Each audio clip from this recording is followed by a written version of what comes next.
الحمدللہ رب العالمین والعاقبۃ للمتقین والصلاۃ والسلام علی رسول الکریم اما بعد. بات نبی کریم صلی اللہ علیہ وسلم کی کچھ واقعات کے تعلق سے حدیث نمبر 3620 عن ابن عباس رضی اللہ عنہما قال. عبداللہ ابن عباس رضی اللہ عنہما سے روایت و بیان کرتے ہیں قدم مسیلمۃ الکذاب علی عہد رسول اللہ صلی اللہ علیہ وسلم کہ مسیلمہ کذاب یہ نبی کریم صلی اللہ علیہ وسلم کے زمانے میں مدینہ میں آیا. مسیلمہ کذاب ایک مشہور شخص ہے جس نے نبوت کا دعویٰ کیا تھا اور اس کی ذلت و رسوائی کے لیے یہ لفظ ہی کافی ہے کہ اس کے نام کے ساتھ جڑ گیا الکذاب. الکذاب کے معنی یہ ہوتا ہے بہت زیادہ جھوٹ بولنے والا، مبالغہ کرتے گا. تو اس نے نبوت کا دعویٰ کر رہا تھا. اب ظاہر سی بات جو نبوت کا دعویٰ کر پہلے جھوٹا، اس سے بڑا جھوٹا اور کون ہو سکتا ہے؟ جس کو اللہ کے بارے میں جھوٹ بولنے میں شرم محسوس نہیں ہوئی، اس کو ڈر نہیں لگا، خوف نہیں لگا، تو دنیا کے بارے میں پتہ نہیں کیا کیا جھوٹ اور فران کر سکتا. تو اسی لیے اس کے نام کے ساتھ جوڑ دیا گیا کذاب، مبالغہ کا صیغہ، یعنی بہت زیادہ جھوٹا، جھوٹ بولنے والا. تو یہ نبوت کا دعویٰ کر بیٹھا. نبی کریم صلی اللہ علیہ وسلم کے زمانے میں یہ مدینہ آیا.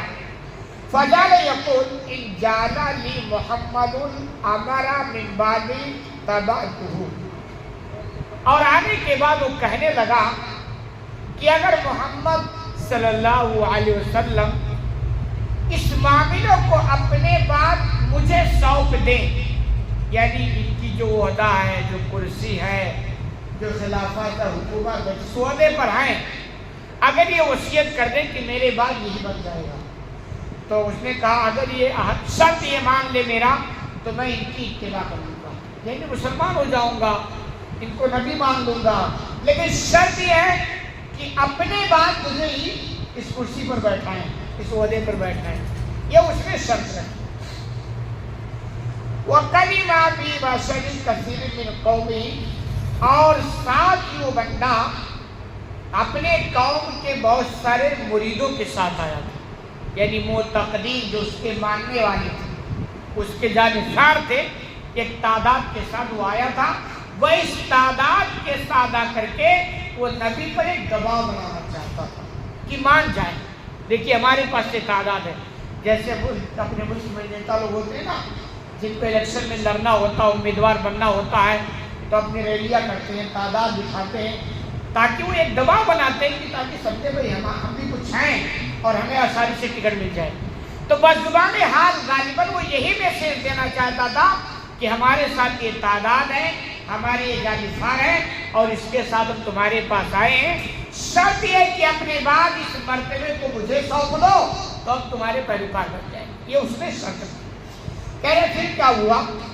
فاقبل رسول اللہ صلی اللہ علیہ وسلم ومعه ثابت بن قیس بن شمام. چنانچہ آپ صلی اللہ علیہ وسلم اس کے پاس آئے اور آپ کے ساتھ ثابت بن قیس بن شماس تھے. ثابت بن قیس بھی تھے اور آپ تھے، یہ دونوں اس کے پاس آئے. وہ بید رسول اللہ صلی اللہ علیہ وسلم کتاب و جرید، اور نبی کریم صلی اللہ علیہ وسلم کے ہاتھ میں کھجور کی درخت کی ایک ٹہنی تھی، چھڑی جس کو کہتے ہیں، کھجور کے درخت کی ایک چھڑی تھی، اور وہ چھڑی لے کر کے آپ جہاں مسلمہ کذاب اپنے ساتھیوں کے ساتھ رکایا تھا، پہنچا تھا، وہاں پہنچے.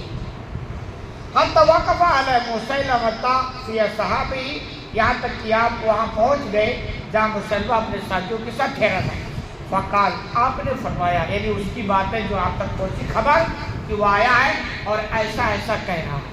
تو آپ گئے اس کے پاس اور آپ نے بردستہ کہا لو سالتنی حاضر کی طاعتا، کہ اگر تو یہ میرے ہاتھ میں جو چھڑی ہے نا اس کا بھی سوال کر لے کہ یہ چھڑی مجھے دے دو، کہ ما آتی تو کہا، تو میں یہ چھڑی بھی تم کو نہیں دوں گا.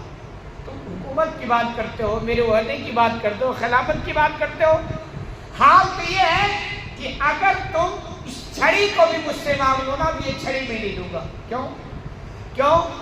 آپ سچ میں میسیج دینا چاہتے ہیں کہ ہم انبیاء پر کسی کا دباؤ چلتا نہیں ہے.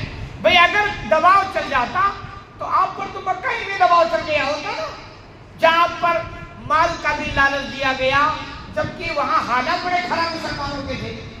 دنیاوی اعتبار سے دعوت بھی اپنی زور نہیں پکڑ رہی تھی، تو دولت کا لالچ، کرسی کا لالچ، حسین و جمیل عورت سے شادی کرنے کا لالچ، یہاں تک کہ مارنے کی بھی دھمکی دی گئی، اور نتیجہ آخر میں یہی پلان بنایا گیا کہ ایک سال حملہ کر کے کام تمام کر دو. اتنا سارا کچھ ہو گیا، پھر بھی نبی وہاں نہیں جھکے. یہ مدینہ میں آ کر کے جھک جائیں گے جہاں کہ اللہ تعالیٰ نے راستہ ہی نکال دیا. تو آپ نے بردستہ کہا کہ اگر تم مجھ سے چھڑی بھی سوال کر لے تو یہ چھڑی بھی نہیں دے سکتا ہوں.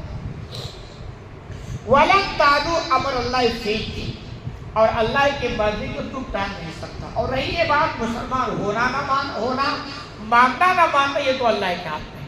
یہ ہمارا کام نہیں ہے کہ ہم تمہیں لالچ دے کر مسلمان بنائیں، تم کو دباؤ بنا کر تم پر مسلمان بنائے. یہ ہمارا کام نہیں ہے. ہمارا کام ہے کہ اللہ کا پیغام تم تک پہنچا دینا، یہ ہماری ذمہ داری ختم ہوگی. بس ایمان لانا لا لانا یہ اللہ کی بات. وہ توفیق دے گا تو تم ایمان لے آؤ گے، اور توفیق نہیں دے گا تو تم ایمان نہیں لاؤ گے. یعنی یہ تعداد لے کر جو تم ہمیں دکھانا چاہتے ہو، اس سے کچھ فرق نہیں پڑے گا. یہ اللہ کے ہاتھ میں. اگر ان کو ایمان کی توفیق دے دے گا یہ مسلمان ہو جائیں گے، اور نہیں دے گا تو ہم لاکھ کوششیں کر لیں، کچھ بھی ہونے والا نہیں ہے. تو آپ نے فرمایا اللہ کی مرضی کو تم ٹال نہیں سکتے ہو. وَلَئِنْ أَدْبَرْتَ لَيَغْفِرَنَّكَ اللَّهُ، اور اگر تم یہاں سے اعراض کر کے چلے گئے، منہ موڑ کے چلے گئے، تو نوٹ کرنا اللہ تم کو تباہ کر دے گا، برباد کر دے گا. اور کیا اللہ ذلیل کر دیا. اور آج قیامت تک جب بھی اس کو یاد کیا جائے گا تو کذاب کے نام سے ضرور یاد کیا جائے گا کہ وہ بندہ تھا جس نے نبوت کا دعویٰ کیا تھا اور جھوٹا اور مکار آدمی تھا. ایسے یاد کیا جاتا رہے گا. پھر آپ نے فرمایا وَإِنِّي لَأَرَاكَ الَّذِي أُرِيدُ فِيكَ مَا رَأَيْتُ، اور مجھے جو خواب میں دکھایا گیا غالباً وہ بندہ تو ہی ہے. یعنی مجھے بھی خواب میں دکھایا گیا کہ کچھ وہ لوگ ہوں گے جو نبوت کا دعویٰ کر بیٹھیں گے، اور انہی میں سے تم ہو جو مجھے خواب میں دکھائے گئے ہو. تو آپ صلی اللہ علیہ وسلم نے یہ پیغام دیا خلاصہ یہ کہ میرے بعد کوئی نبی نہیں آئے گا، میں آخری نبی ہوں. چاہے وہ کتنا اچھا بن کے دکھائے، چاہے کتنا ترقی یافتہ بن کر دنیا میں دکھائے، میں آخری نبی ہوں، میری ہی چلے گی، اس کے علاوہ کوئی نبی بھی نہیں جائے گا. تیسری بات، دنیاوی لالچ میں اگر کوئی مسلمان ہوتا ہے تو اللہ کو اس کو دل کی ضرورت نہیں ہے، وہ ایمان والا نہیں ہے. اس سے بڑی تعداد تو منافقوں کی بھی تھی نا، وہ بھی تو کہتے تھے ہم تو کلمہ پڑھتے مسلمان. ایمان کا معاملہ دل سے ہے، ایمان بالغیب سے ہے کہ اللہ اس کے رسول کی جو باتیں بتائی گئی اس پر ایمان رکھو. دنیا ملے نہ ملے سے کوئی مطلب نہیں ہے. دنیاوی لالچ کے چکر میں اگر کوئی مسلمان ہوتا ہے تو اسلام اس سے برات کا اظہار کرتا ہے کہ آپ جیسے لوگوں کو اسلام کی ضرورت نہیں ہے. یہاں تو وجلن ایمان والے چاہیے، دنیا سے بالکل پرے ہو کر کے. اللہ رب العالمین سے دعا ہے کہ العالمین تمہیں کہیں اس میں زیادہ عمل کرنے کی توفیق عطا فرما.